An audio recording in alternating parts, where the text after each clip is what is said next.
I e de Dona Dulce de Aragão, Dom Afonso II nasceu em Coimbra em 1185 e ali faleceu em 25 de março de 1223.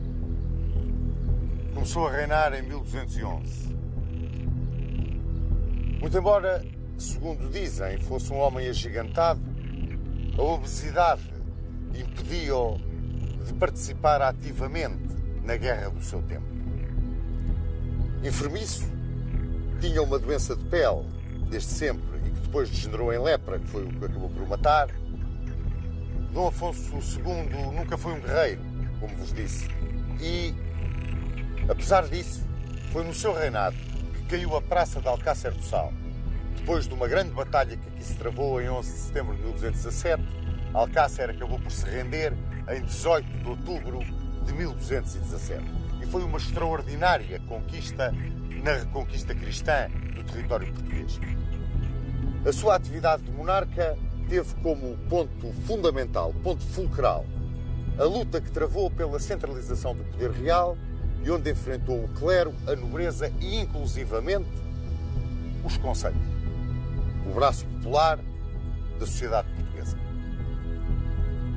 Caracterizou este reinado pela aplicação das confirmações e das inquirições na sua luta por pôr cobro aos abusos que se verificavam então na aquisição de terras da coroa.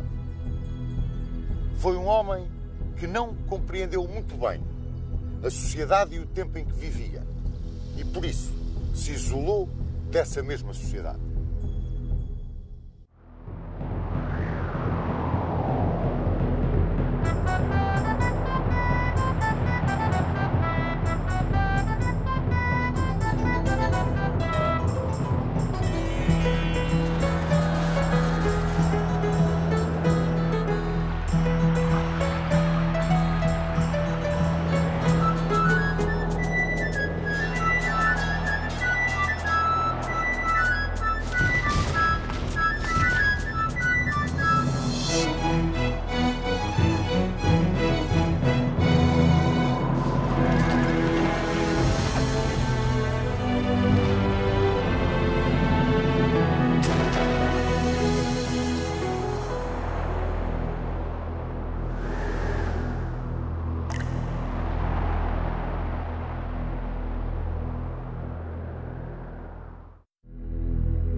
Quando subiu ao trono no início de 1211, Dom Afonso II tinha 25 anos.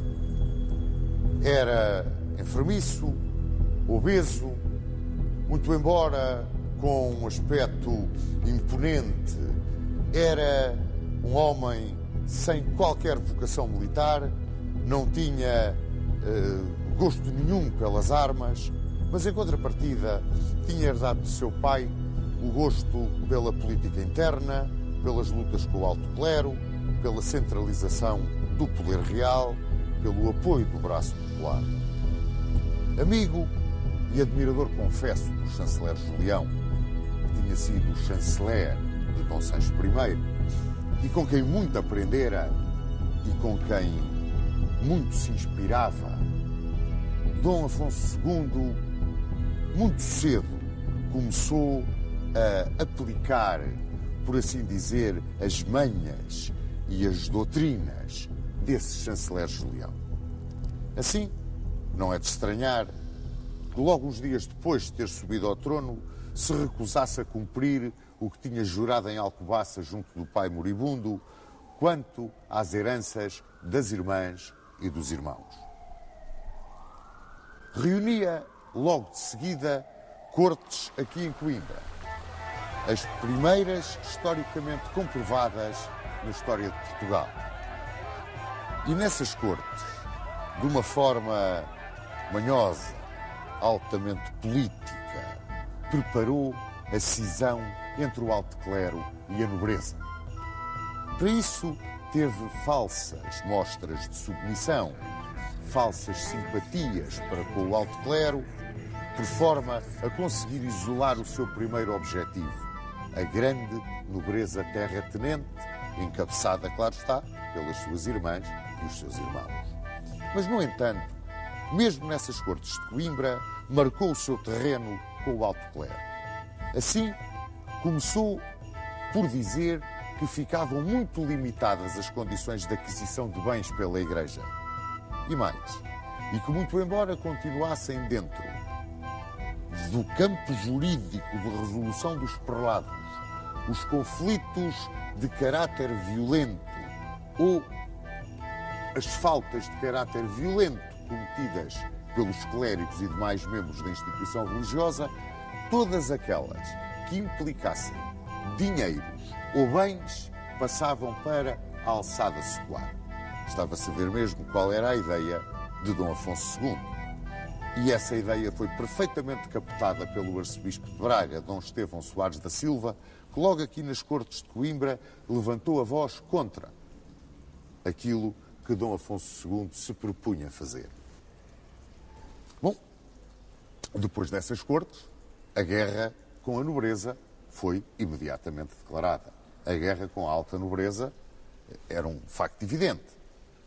E Dom Afonso II tentou imediatamente desapossar as suas irmãs das terras. E a primeira escolhida foi Dona Teresa. E pretendeu desapossá-la de Montemor o Velho e Esgueira. Dona Teresa apelou para o Papa Inocêncio III. E Inocêncio III encarregou os bispos de Compostela, da Guarda e de Lisboa de serem os procuradores e defensores da infanta na questão com o rei. E, ao mesmo tempo, encarregou os bispos de Zamora e Astorga de serem os procuradores das outras duas infantas, Dona Mafalda e Dona Sancha, numa questão que já se avizinhava e que estava perfeitamente desenhada. Perante isto, Dom Afonso II enfureceu-se. Ele tinha fúrias horríveis e sacudiu os irmãos da corte. Dom Pedro foi procurar asilo em Urgel, onde o encontrou. Dom Fernando, na Flandres, junto de sua tia, Dona Matilde, onde também o encontrou e onde se bateu muito bem às ordens do Conde da Flandres, sendo até aprisionado na célebre Batalha de Bovinos. E o bastardo Martim Sanches, que era o melhor guerreiro de todos os descendentes diretos de Dom Sancho I, o melhor guerreiro, o melhor chefe militar, aquele que tinha herdado tudo do avô. Esse foi procurar refúgio na corte de Afonso IX de Leão, que, apreciando-o muito, imediatamente lhe deu comandos de tropas e terras. Bom, Dom Afonso II ficava face a face com as irmãs, porque essas não procuraram asilo nem fugiram de Portugal. Refugiaram-se, sim, nas suas praças fortes. E então, para resolver a questão, Dom Afonso II apelou ao direito visigótico. E dizia ao direito visigótico que de um rei só podia herdar o seu primogênito ou sucessor, mais ninguém. E que os bens que o doador dispunha para as suas doações eram só aqueles que tinha adquirido antes de ter sido aclamado.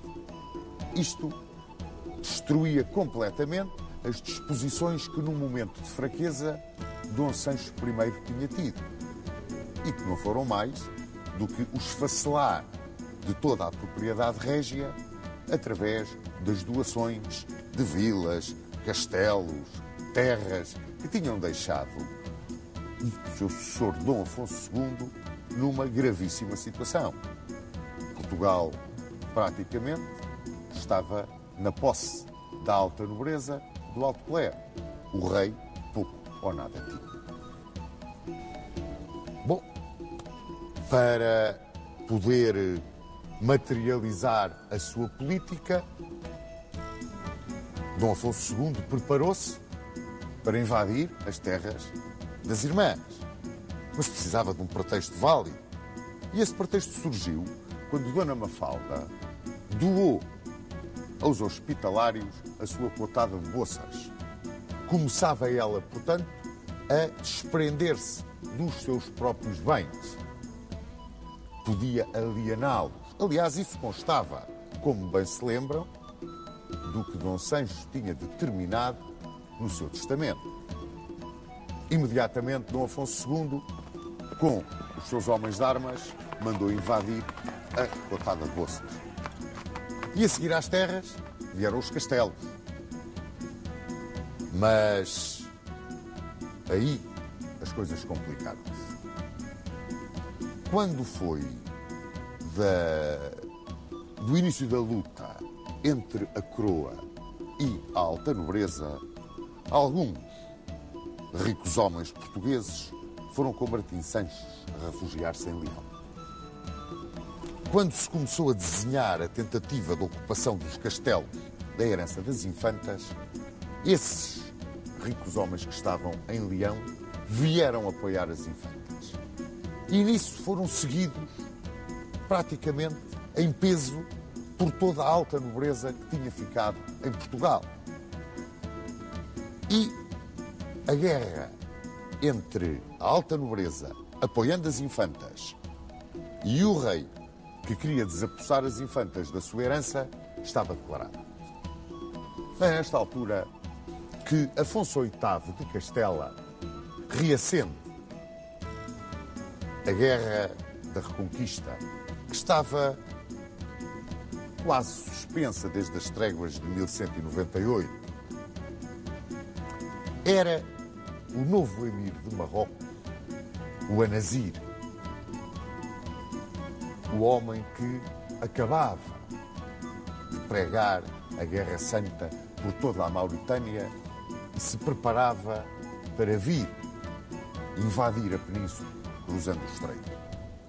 Afonso VIII imediatamente pediu a coligação de todos os reis cristãos da península. E, novamente, tal como no reinado anterior, como bem se recordam, Portugal e Aragão responderam à chamada, mas Leão e Navarra continuaram com o medo, o ciúme de Castela, procurando o trato com os reis mouros que estavam na península e não se quiseram imiscuir no conflito. Leão negou-se mesmo. Navarra ainda teve um período de dúvidas, mas Leão não. Afonso IX de Leão imediatamente declarou que não entrava na aliança. Dom Afonso II, enfronhado como estava na questão das infantas, entregou o comando da hoste portuguesa ao mestre do templo Gomes Ramires e lá abalou a hoste portuguesa na primavera de 1212 para Toledo a juntar-se às forças castelhanas e aragonesas. Como era esta hoste portuguesa? Portugal era, como podem calcular, uma nação em armas. O serviço militar era obrigatório. E a grande força da coroa, do ponto de vista de defesa, assentava nas milícias municipais, as famosas milícias dos concelhos, que eram constituídas pelos cavaleiros vilãos, a peonagem e os besteiros. Os besteiros eram o poder de fogo do exército. E esta forma de cumprimento do serviço militar, este manter a nação em armas, era o pagamento singelo da proteção real dos foros e regalias ao povo. E era também a maneira de colaborar no brado que então se dava. Mouros na terra, moradores às armas. E que era a materialização, o encarnar de uma nação em armas, uma nação de lavradores que via na defesa da terra e no amanho da terra a razão da sua existência. Quando a hoste real saiu para Toledo, comandada por Gomes Ramires, o mestre do templo, a grande cavalaria que levava era precisamente a cavalaria templária. Portanto, as milícias dos concelhos e a cavalaria templária constituíam essa hoste, que foi a nossa colaboração para a defesa da península. Quando as tropas portuguesas abandonaram o reino, o rei viu-se envolvido numa questão tremenda. Ele seguia, como já podem calcular, a política de ocupar primeiro e discutir depois os direitos. E fez isso com as irmãs. Entrou-lhes nas terras para discutir depois os direitos. É claro, a tal nobreza que estava em Leão invadiu Portugal, dando voz pelas infantas e mais. Quando o rei, que não tinha forças suficientes para suportar aquela invasão, quis ir ao encontro das infantas com uma solução diplomática, sempre a manha vinha do seu grande conselheiro inicial de reinado, o chanceler Julião. Quando não tens força para vencer o teu inimigo, procura acalmá-lo. Ele pretendeu acalmar a questão, viu-se apertado pela entrada de gente armada em Portugal, mas essa gente armada não só não quis parlamentar com ele, como aclamou Afonso IX de Leão. E Afonso IX de Leão foi aclamado de norte a sul pela grande nobreza. E ele, Afonso IX, entrou no Minho e ocupou vários castelos. Saiu-lhe ao encontro num desespero o pouco que havia aqui em Portugal de forças e travou-se uma batalha em Arcos de Valdez. E essa batalha foi-nos desfavorável. O exército leonês venceu. E Portugal viu-se numa situação desesperada. Estava em perigo a independência tão custosamente conquistada em Zamora por Dom Afonso Henriques, tão custosamente defendida, que tanto sangue já tinha custado. Talvez que então se tenha dado um milagre. 16 de julho de 1212, nas Navas de Tolosa, os exércitos cristãos derrotam de uma forma total o exército do Anazir. E nessa grande vitória cristã das Navas de Tolosa destaca-se, acima de tudo, a cavalaria templária de Gomes Ramires e a peonagem dos municípios portugueses. E Afonso VIII, em agradecimento pela colaboração decisiva dos portugueses para essa vitória que salvou a cristandade peninsular, decidiu vir com o seu exército atacar Leão e obrigá-lo às pazes com Portugal, em socorro de Afonso II. E assim foi. Afonso IX, pode-se dizer que se apavorou. Os leoneses retiraram imediatamente de Portugal, aceitaram todas as condições de paz, entregaram todas as terras e castelos e mais que fosse, tinham a cristandade peninsular junta contra eles, e liberto da pressão do vizinho, soara agora para Dom Afonso II a hora de ajustar as contas.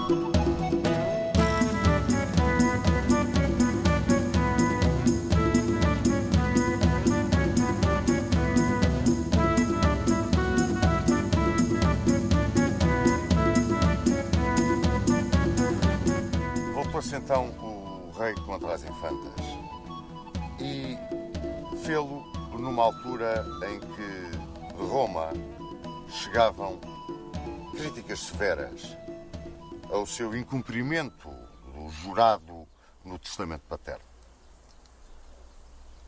Quando os juízes mandados por Roma, chegaram a Portugal para tentar pôr cobro ao litígio, que eram os abades de Oceira e de Spina, Dom Afonso II começou a dialogar com eles com muita habilidade, apresentando as suas razões, defendendo a sua posição, mostrando o que era para ele importante essa centralização do poder real com que tanto sonhava e a oposição que a isso faziam as próprias irmãs. Os abades multaram. E multaram-no em 150 mil morabitinos. E Dom Afonso II, que era um avarento, como bem se lembram, recusou-se a pagar os 150 mil morabitinos, disse que era um exagero e que não pagava. Imediatamente os juízes excomungaram. Caiu sobre ele e sobre o reino o interdito. E isso significava que as fronteiras ficavam abertas a uma invasão leonesa. Mas isto corria em 1214. O Papa Inocêncio III resolveu procurar não manter a excomunhão sobre Portugal e sobre o rei e achar uma solução para o conflito que agradasse a ambas as partes, até porque o Papa necessitava que, numa península que estava em plena cruzada da Reconquista, digamos assim, houvesse paz entre os cristãos e que não houvesse nenhum daqueles monarcas excomungado. E então mandou ouvir novamente o processo, mandou fazer nova inquisição ao processo e decidiu que não era justo, não era admissível, digamos assim, que os castelos pertencessem a particulares. Determinou que os castelos passavam para a posse do rei, ficando as infantas com as vilas e os rendimentos. Resolvia-se assim, mais ou menos, a questão das infantas. Vamos ver que ainda se alargou um bocado.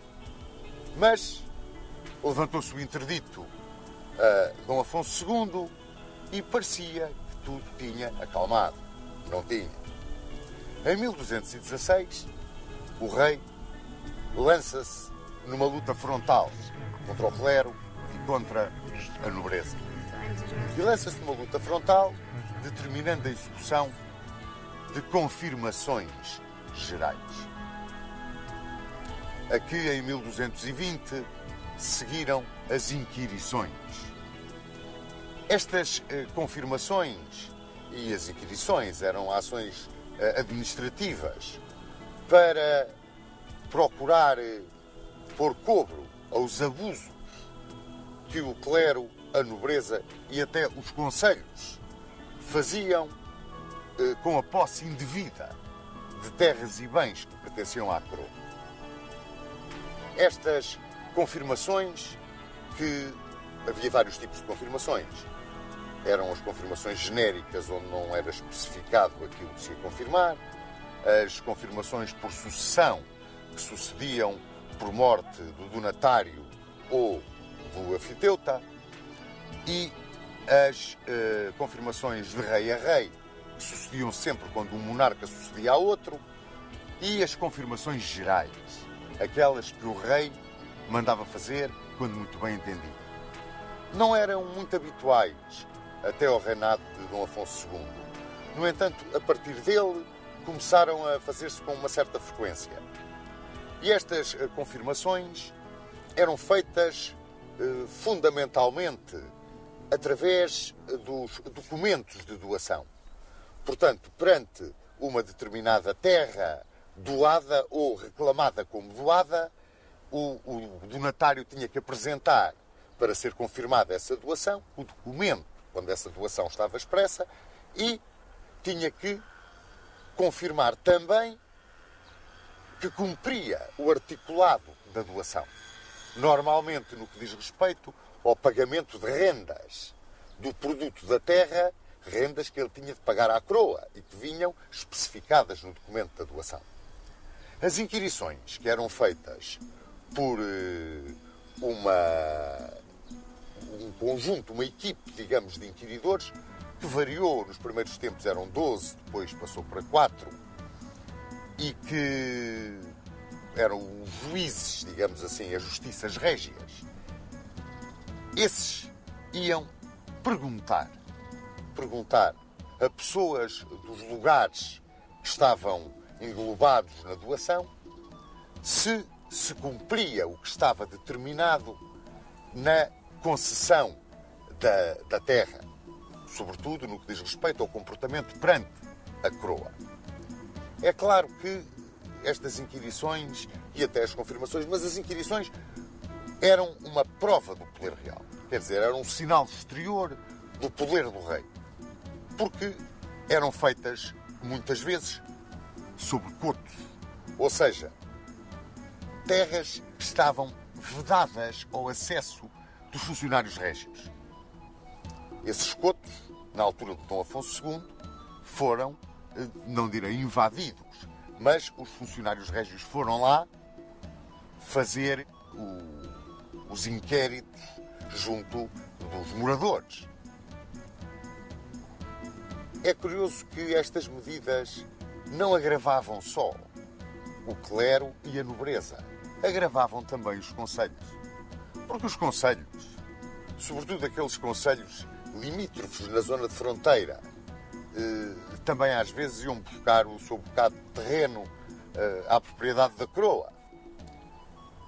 Era sobretudo tirado nos reguengos, os reguengos que eram terrenos que pertenciam ao rei na altura da Reconquista, quando os mouros abandonavam determinado território, esse território passava para o rei, para a posse do rei.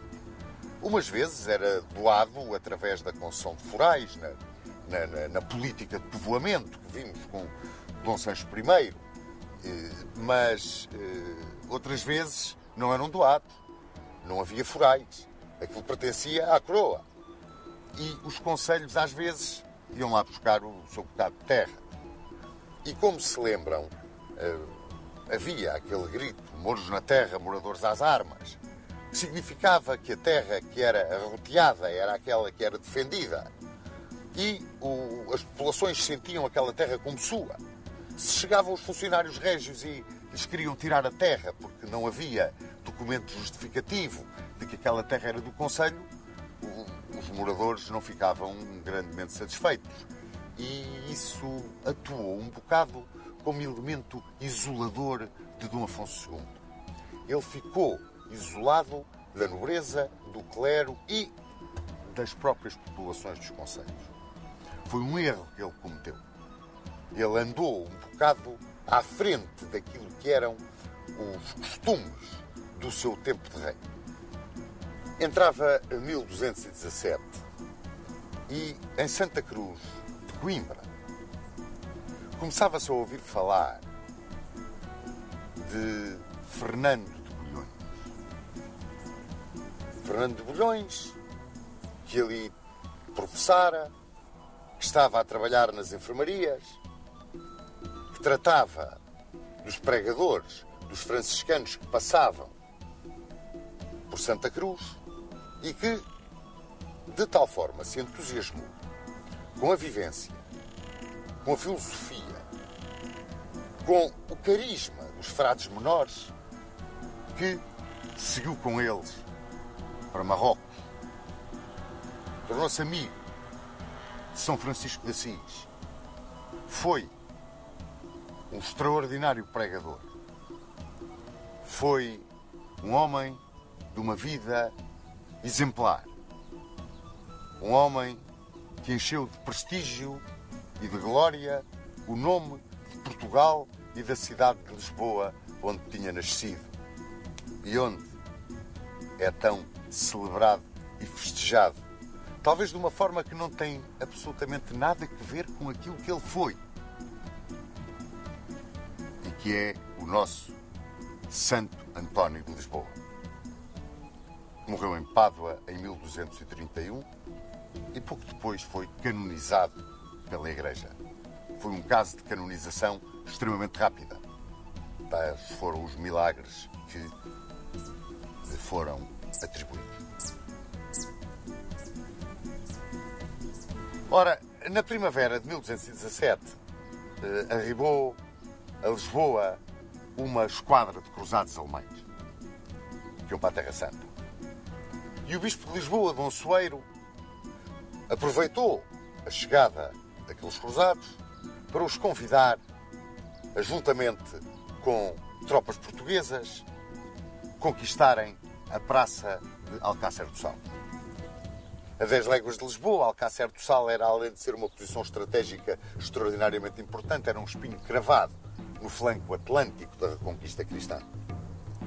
Sem qualquer interferência de Dom Afonso II, que era um homem, como se recordam, um bocado apartado das questões militares, Dom Soeiro, que era muito amigo do rei, era mais um guerreiro do que um prelado, e o bispo de Évora, depois dos cruzados aceitarem as condições que foram oferecidas, pregaram a cruzada de Alcácer. E nisso foram muito apoiados através da sua bênção do Papa, pelo Papa. Ora, as forças portuguesas que vieram conquistar Alcácer do Sal eram constituídas fundamentalmente pelas tropas dos concelhos. Aquelas milícias concelhias, formadas pelos cavaleiros vilãos, a pionagem, os besteiros, e também pelos esquadrões das cavalarias das ordens militares, do Templo, do Hospital de Santiago de Espada. Em agosto de 1217, os bispos, marchando por terra com as tropas dos concelhos, chegaram diante de Alcácer, ao mesmo tempo que os cruzados por mar aqui chegavam, e imediatamente puseram cerco ao castelo e iniciaram as operações de assédio. Era fronteiro de Alcácer Ben Vazir, que foi um grande guerreiro que os mouros tiveram na península. E Ben Vazir, certamente informado pelos seus espias, porque os havia muitos dentro do território já reconquistado pelos cristãos, foi certamente informado, como vos disse, de que estava preparada uma grande operação para vir contra Alcácer e pediu o apoio das taifas de Sevilha e Badajoz. E o que sucedeu foi que, enquanto decorriam as operações de assédio, os combates violentíssimos para tomar a Praça de Alcácer, apareceram as forças mouras de Sevilha e Badajoz e os sitiadores passaram a sitiá-los. Portanto, os cristãos que cercavam a praça viram-se de repente cercados pelos mouros. E a situação agravou-se ao ponto de se julgar a empresa perdida. Até que surgiram finalmente os esquadrões das 3 ordens militares que para aqui vieram combater. O Templo, os Templários eram comandados por Pedro Alvítis, os Hospitalários e a Ordem de Santiago de Espada, que tinha como mestre um homem muito pequenino de estatura, mas um gigante militarmente falando. Era um guerreiro extraordinário, era um líder de primeira água, um homem com um carisma fantástico, que levava os seus cavaleiros atrás dele, como eu costumo dizer, a bater à porta do inferno. Chamava-se Martim Barregão.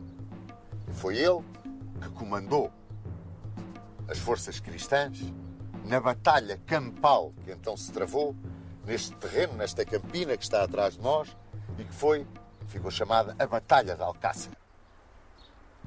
Esta Batalha de Alcácer foi uma das poucas batalhas campais que se travaram nos 781 anos da reconquista cristã. É curioso, mas poucas batalhas campais se travaram durante a reconquista cristã da península. Houve sim uma quantidade enorme de cercos, uma quantidade enorme de incursões forçadas nos nossos algarves dos mouros, mas batalhas campais, batalhas em regra, foram muito poucas. Eu posso vos enumerar Zalaca, Fraga, Ourique, o Salado, esta de Alcácer e muito poucas mais. E esta de Alcácer foi uma das mais violentas, das mais sangrentas, que durou todo o dia 11 de setembro de 1217. Naquela época, as batalhas travavam-se com o choque de massas montadas, mais do que propriamente, e então um campo destes, uma planície completamente aberta, sem movimentações de terreno. As batalhas eram, por assim dizer, justas entre cavaleiros de um lado e cavaleiros do outro. A ideia destas batalhas em campo aberto, sobretudo entre exércitos cristãos, ainda no início do século XIII, era mais a ideia de derrubar o cavaleiro, aprisioná-lo e pedir o seu resgate. Ora, isso não sucedia na Reconquista cristã, com o espírito de cruzado ou fanatismo religioso. Eram quase batalhas de extermínio. E batalhas onde o poder de choque da cavalaria cristã se sobrepunha, na maior parte das vezes, à ligeireza da cavalaria dos muçulmanos. Esse poder de choque da cavalaria cristã, que vinha, isto a título de mera curiosidade, desde os meados do século IX, quando, com Carlos Magno, a cavalaria começou a montar em arreios com estribos, o aparecimento dos estribos, deu à cavalaria o poder de choque que até ela não tinha. Uma vez que os cavaleiros montavam, os arreios tinham a aba de trás do arreio, era subida quase até meio das costas do cavaleiro, e com os estribos calçados o cavaleiro esticava as pernas para a frente, apoiava-se nos estribos, apoiava-se na parte de trás do arreio, com a lança por baixo do braço. Era um ariete que entrava com todo o apoio para o cavaleiro pela cavalaria adversária ou pela infantaria adversária. E quando, como no caso das ordens militares, sobretudo dos templários, esta carga era feita em bloco, não se procurava o combate individual, procurava-se atuar em bloco, a vitória contra tropas muito mais ligeiras, com outra filosofia, como era o caso dos muçulmanos, e em terreno aberto como este, não tinha grandes dúvidas de quem a poderia ganhar. Muito embora, e aqui também convém ressalvar, em duas das grandes batalhas campais que se deram na Reconquista, que foi Zalaca e Alarcos, a vitória coube precisamente aos muçulmanos. Mas aí, porque o terreno era diferente e puderam empregar o poder de fogo dos seus arqueiros e derrubar à distância a cavalaria cristã, aí as coisas passaram-se de forma diferente. Mas aqui não. Aqui foi um combate puro de cavalarias em campo aberto. Esta batalha de Alcácer terminou, como vos disse, com a vitória dos cristãos, admiravelmente conduzidos na batalha pelo mestre de Santiago de Espada, Martim Barregão. E ao ponto da vitória se deveu a Martim Barregão, que depois a Ordem de Santiago de Espada recebeu Alcácer do Sal como sua casa principal, como a sua sede, digamos, em território português. Passou para aqui a sua casa principal. É curioso que nesta Batalha de Alcácer não participou a Ordem de Calatrava. Ou pelo menos eu não encontrei em lado nenhum a participação da Ordem de Calatrava. E perguntei também, não me souberam explicar muito bem porquê. Se participou e eu não a enumerei, que me desculpem os cavaleiros de Calatrava. Mas a verdade é que eu não encontrei. E acho estranho não vir, digamos, na ordem de batalha, a cavalaria de Calatrava. Esta cavalaria de Calatrava era muito querida por Dom Afonso II. Eles eram chamados em Portugal os freiros de Évora, porque a casa-mãe deles era em Évora. E foi-lhes atribuída como casa-mãe a Viz. E, muito pouco tempo depois, passaram a ser conhecidos pela Ordem da Viz. Portanto, a nossa Ordem da Viz era a Ordem de Calatrava. Em 1218, chegava a Portugal talvez a grande vitória diplomática do reinado de Dom Afonso II. O Papa Honório III mandava-nos uma bula, Manifestos Probatus, tinha o mesmo nome da bula de 1179, que reconhecia a realeza de Dom Afonso Henriques e dos seus sucessores e a posse das terras conquistadas. Esta bula de 1218 era uma bula de afirmação de todos os privilégios que a Santa Sé tinha concedido a Portugal e da sua proteção. O que, estranhamente, está em contradição com a política de centralização do poder real e a política de centralização do poder real feita com o ataque frontal ao clero, que foi uma constante do reinado de Dom Afonso II. Eram ministros do rei, nesta altura, Pedro Anes, Gonçalo Mendes e o Deão da Sé de Lisboa, Mestre Vicente, que era um grande discípulo do chanceler Julião. Com certeza lembram-se do chanceler Julião, o homem que Dom Afonso II tanto admirava e tinha sido o chanceler de seu pai, Dom Sancho I. E foi precisamente por causa deste Mestre Vicente que Dom Afonso II travou com o poder do clero o mais agudo de todos os conflitos do seu reinado.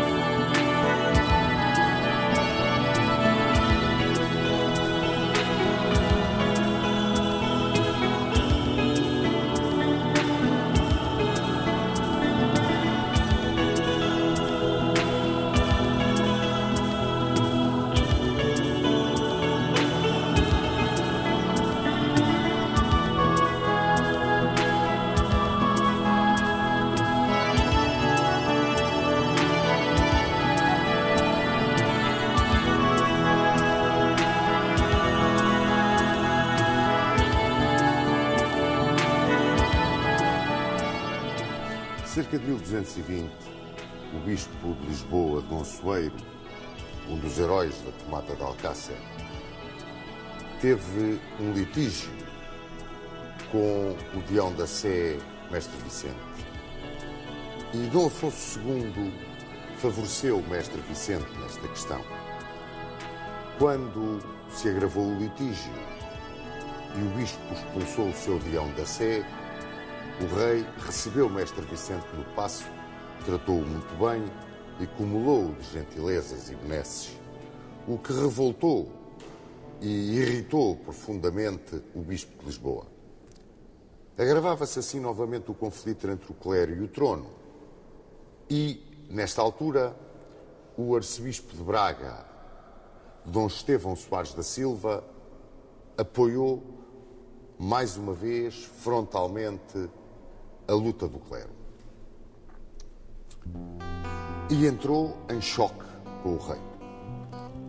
Dom Estevão Soares da Silva era o prelado mais representativo e de maior prestígio que havia em Portugal. Vinha-lhe esse prestígio das posições frontais e muito bem estruturadas que ele tinha tomado na questão da primazia com Toledo. Este choque levou a que o rei tomasse uma série de iniciativas para prejudicar fortemente o arcebispo de Braga. E o arcebispo de Braga excomungou Dom Afonso II.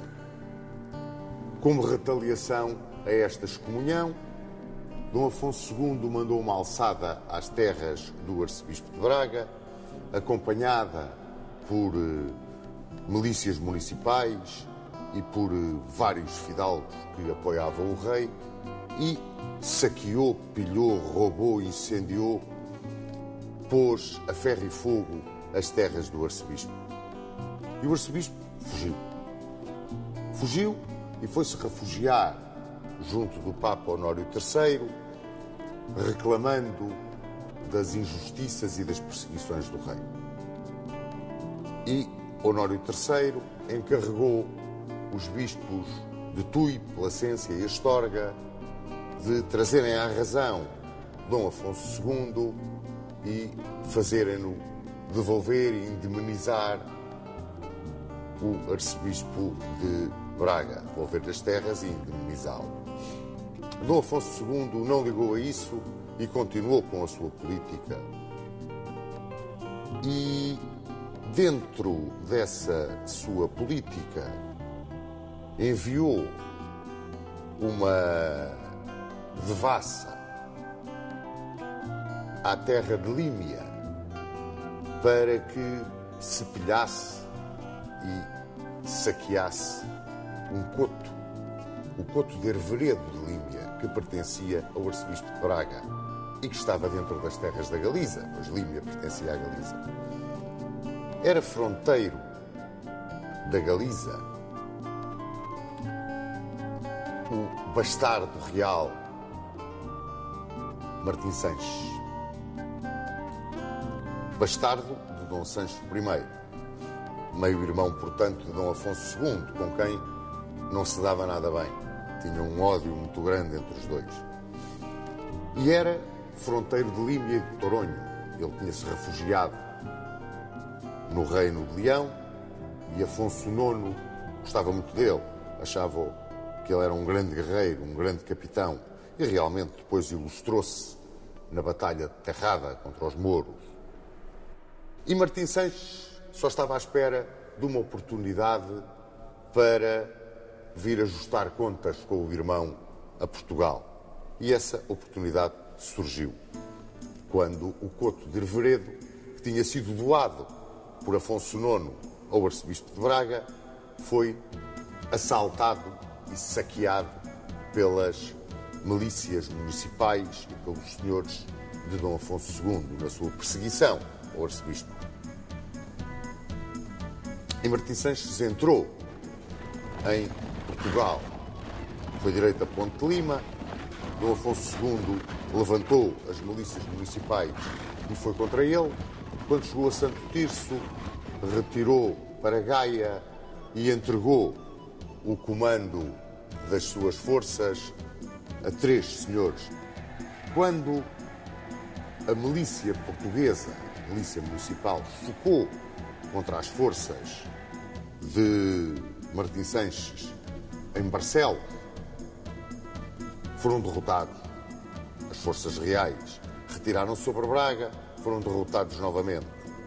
E retiraram sobre Guimarães e novamente derrotados, viram-se cercados por Martim Sanches no castelo de Guimarães.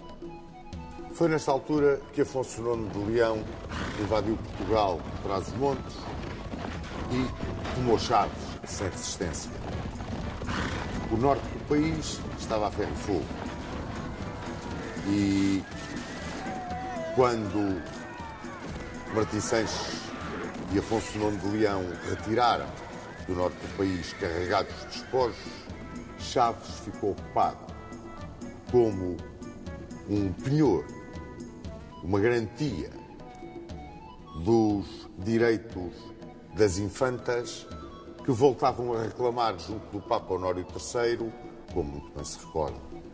Estas invasões do território português eram facilitadas pelo interdito que o arcebispo de Braga tinha lançado sobre Dom Afonso II e os seus ministros. Uma vez excomungado o rei, o território estava aberto a quem o quisesse pilhar e nele entrar e destruir, saquear, queimar. O que aconteceu no norte do país durante esta questão. Dom Afonso II sentiu-se então perto do fim. Estava leproso. E o povo achava até que a doença do rei era um castigo por todo o mal que ele tinha feito à Igreja. E Dom Afonso II resolveu pedir ao Papa que o libertasse da excomunhão. O Papa encarregou como delegado junto de Dom Afonso II para tratar do levantamento da excomunhão Dom Soeiro Gomes, que era o prior dos dominicanos. Desde 1212 que a infanta Dona Sancha tinha dado Monte Junto Açoeiro Gomes, que veio para Portugal para aqui instituir a Ordem de São Domingos. Ele que era um admirador, um seguidor de São Domingos de Gusmão. Foi um extraordinário pregador, ele que tinha sido um grande guerreiro. E quando veio para Portugal, aparecia roto, pobre, a pregar a concórdia e a paz, numa altura em que os membros da Igreja apareciam poderosos, carregados de ouro, recebendo os impostos. E o povo adorou-o e chamou-lhe santo. E ele tinha um prestígio extraordinário, tão grande, que o bispo de Coimbra o deixou pregar na sua diocese e regular, mais regular, todo o comportamento do clero dentro da sua diocese. Pois, mesmo com a intervenção de Soeiro Gomes, Dom Afonso II, às portas da morte, tão tenaz era na sua luta contra o clero, que hesitou em assinar as cláusulas que vinham impostas de Roma. E essas cláusulas visavam muito as razões apresentadas pelo arcebispo de Braga para a sua revolta contra a coroa e que estavam intimamente ligadas às decisões das Cortes de Coimbra em 1212, sobretudo aquelas que visavam a aquisição e as heranças dos bens da Igreja e a intervenção da justiça secular nos assuntos do clero. Isso depois iria ser resolvido no reinado seguinte, mas mesmo excomungado, esses pontos e a restituição dos bens ao arcebispo, isso é que para o rei era uma coisa que o atormentava. Quando em Coimbra, em 1223, 25 de março, a morte lhe bateu à porta, Dom Afonso II teve uma última tentativa de submissão ao Papa e mandou-lhe dizer que beijava a terra à frente dos pés do Sumo Pontífice e lhe pedia para depois da sua morte o Papa tomasse sob sua proteção o reino e os filhos do rei, que eram Dom Sancho, Dom Afonso, Dom Fernando, a quem chamaram o Infante Serpa, e Dona Leonor, que tinha casado com Valdemar da Dinamarca. Dom Afonso II deixava o país a ferver de ódio, num conflito entre a coroa que ele tinha querido forte e o clero que era ainda mais forte na altura do que a coroa. Esses ódios não serenaram com a morte do rei e tinham como grande sustentáculo a luta tenaz, eu quase diria o esbulho sistemático que Dom Afonso II tinha praticado contra a instituição eclesiástica e que tinha praticado igualmente contra as infantas. E se é certo que as inquirições e as confirmações tinham sido o grande motor do minar de um possível feudalismo e do poder da Igreja, e iriam depois facilitar a centralização completa do poder real e definir perfeitamente as classes sustentáculo do Estado português, a verdade é que Dom Afonso II cometeu um erro muito grande. É que nesta sua luta contra as classes privilegiadas, se esqueceu de procurar o apoio do braço popular, que, muito embora ainda estivesse muito fraco, podia ter-lhe dado o apoio necessário para conseguir uma vitória contra a nobreza e contra o clero e não deixar aos seus herdeiros o gravíssimo problema que, inclusivamente, originou uma guerra civil em Portugal. Morreu Dom Afonso II, como vos disse, em 25 de março de 1223 e foi trazido para aqui, para o Mosteiro de Alcobaça, muito embora com todos os protestos do arcebispo de Braga, porque estava excomungado, um ano depois, em 1224. Dizem que o levantamento da excomunhão já vinha a caminho do reino quando o rei faleceu. Bem ou mal, na sua consciência, chegando ou não chegando esse levantamento da excomunhão, Dom Afonso II, quando morreu, para ele, estava excomungado. Não tinha dobrado perante as exigências do Papa e perante as exigências do arcebispo de Braga. Se foi ou não um grande rei, a história terá de fazer sempre um julgamento que passa pelas circunstâncias da época e pela vontade que Dom Afonso II teve de centralizar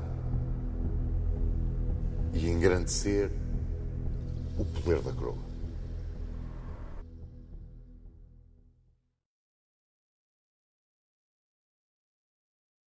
O reflexo da luta de Dom Afonso II pela centralização do poder real parece ao Sr. Dom Duarte que teve uma repercussão ao longo da nossa história. Quer dizer, a figura do rei, como o valor central, é afirmado por ele ou ele é uma consequência desse olhar para o rei como o pai, que já vinha da própria fundação da nacionalidade? Claro que temos a tradição municipalista que já vem muito antes e que vem dos povos germânicos que colonizaram a península e que sempre acreditaram neste espírito de participação, não se chamava democrático na altura, mas que a participação dos povos no seu futuro. E, por outro lado, há a tradição europeia da França e de grandes partes da área da Europa que estava em pleno espírito feudal e de onde a Europa tinha muito mais circulação de ideias na época do que se pensa.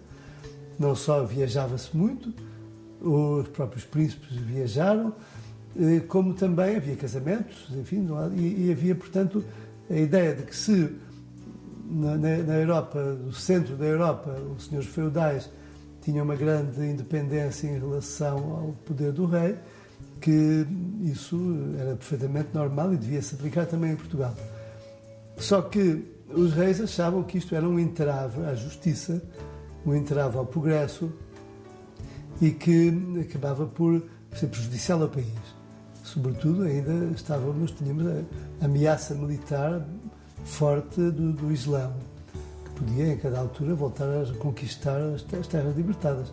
Portanto, era importante que os senhores tivessem os seus exércitos, tivessem as suas tropas, mas era muito importante também que os municípios desenvolvessem cada vez mais o seu espírito de coesão e de autodefesa face a um ataque inimigo que podia surgir em qualquer altura.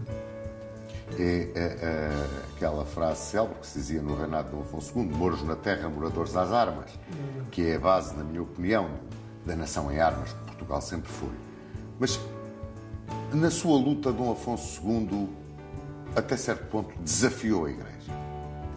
desafiou a Sim, Igreja. claro, mas isso, evidentemente, porque dentro do espírito da família real, de que desde o começo da nacionalidade, a Igreja, desde Dom Afonso Henriques, também teve grandes problemas com a Igreja. Não é? Por um lado, utilizou-se da proteção dos Papas para garantir a sua soberania, mas, por outro lado, também teve fricções várias e graves. Não é? A Igreja, teoricamente, na Idade Média, chegou a ter um papel extraordinariamente importante de paz, de harmonia e de construção da Europa.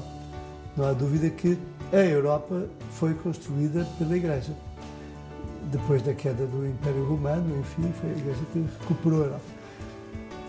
Só que, de facto, os interesses dos portugueses, em várias alturas, estiveram em contradição com aquilo que a Igreja achava que era preferível e portanto, os reis tomaram sempre a posição dos interesses portugueses contra, às vezes, contra a visão que a Igreja tinha do que é que devia ser a Europa.